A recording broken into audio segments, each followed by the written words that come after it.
Hey guys, we're replacing a sliding glass door that's lost its charge a long time ago.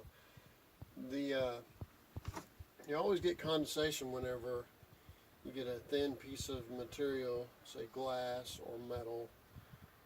If that is warmer or cooler out there than it is in here or out here, then you get condensation. A lot of times you see that at the bottom of windowsills and things like that. But this, they sliding back and forth, they lose their charge because they get rocked, a little twisted, and the seal gets loosened, and that charge that's in there that keeps it insulated is no longer there. So they start sweating on the inside, and that's your deposits of water running down the inside. But this has been a long time ago.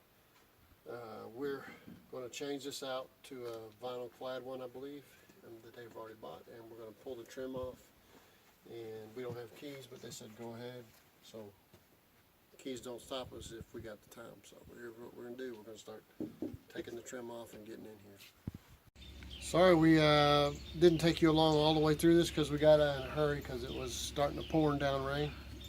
But we ended up adding a 2x4 on this side and a 1x on the bottom, and we're going to end up putting a piece of trim right here and put flashing behind that so that it won't soak back, and we're going to recaulk and repaint all this area that we'd already painted once. And then we've got to cut some this is a thicker door, so we're going to change the trim on the inside, but there's a lot of work by the renter that needs to be done. If not, then we'll do it as far as cleaning up. So we're getting chased off by the rain.